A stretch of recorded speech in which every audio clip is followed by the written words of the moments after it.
देखिए, प्रधानमंत्री जी करवा रहे हैं।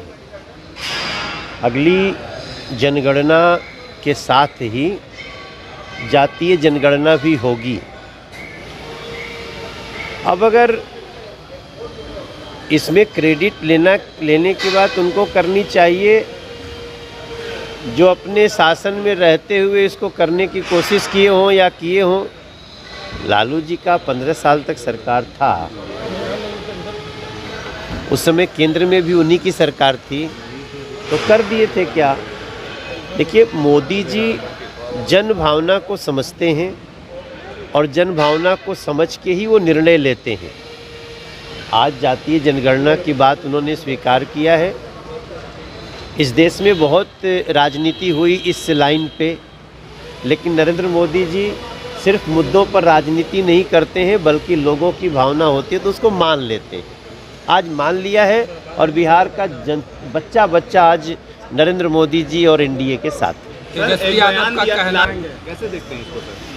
मैं वही बात बोल रहा हूँ, अगर उनको सच में जातीय जनगणना करानी होती तो जब वो पूरे केंद्र में मंत्री थे, यहाँ भी उनका राज्य था, तो कर दिए होते, तब भी जनगणना हुई थी। लेकिन जनगणना मोदी जी को ही करानी पड़ी और जातीय जनगणना भी उनको कराने का निर्णय लेना पड़ा, तो अब ये लोग विधवा विलाप करते रहे।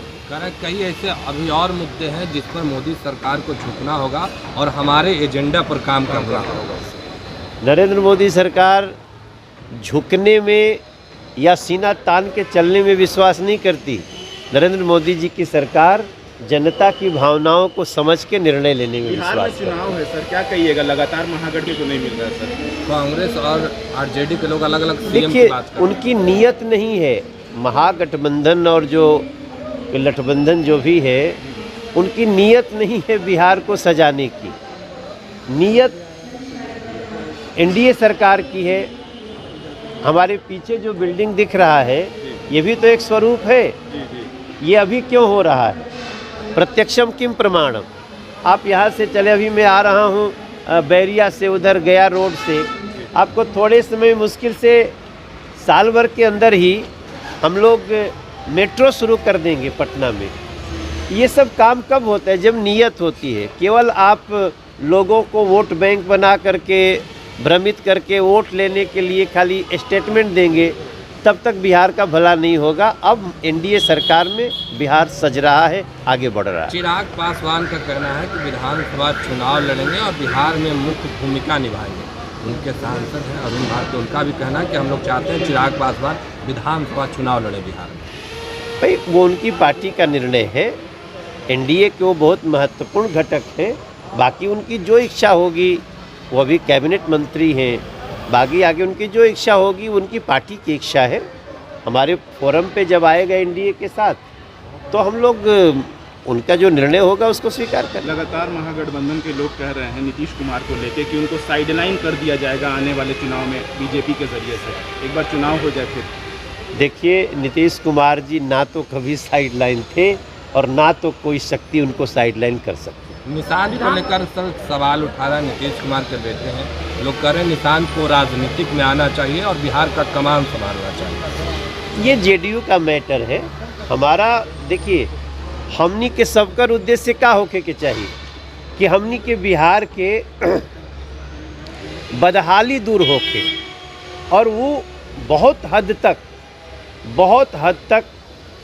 आज बदलाव हो रहल बाटे। एगो और 5 साल हम बिहार के लोगन से सिर्फ इतना कहब, हम आपके मनोज तिवारी आपके बच्चा बानी, भले दिल्ली से हम सांसद बानी, सेवा में तो रौरे बानी, हम रौरे कारण हम वहाँ भी बानी। हम आप लोग से सबसे प्रार्थना करो बिहार से एक बार फिर एनडीए सरकार। सर, बिहार में एक सर्वे होता है जिसमें लोग, भाई, अब तेजस्वी यादव जी के कब मौका नहीं खे मिलल। उनका पिताजी के, वहाँ के पिताजी तभी तनी सा स्वस्थ बानी, जल्दी स्वस्थ हो जाई, हम ओकरा खातिर हमहूँ भगवती से प्रार्थना करब। लेकिन ई लोग अब सब मौका ले के खो देले बाटे। अब हमारी एनडीए सरकार और एनडीए में बहुत बड़ स्तर पे बिहार के सजावे बढ़ावे खातिर हमनी के काम करल सर, जाए। पवन सिंह को लेकर चर्चाएं हो रही कि फिर से बीजेपी में शामिल होंगे और बिहार विधानसभा चुनाव भी लड़ सकते हैं बीजेपी से। कुछ बात खातिर इंतजार किया जाए। ठीक है।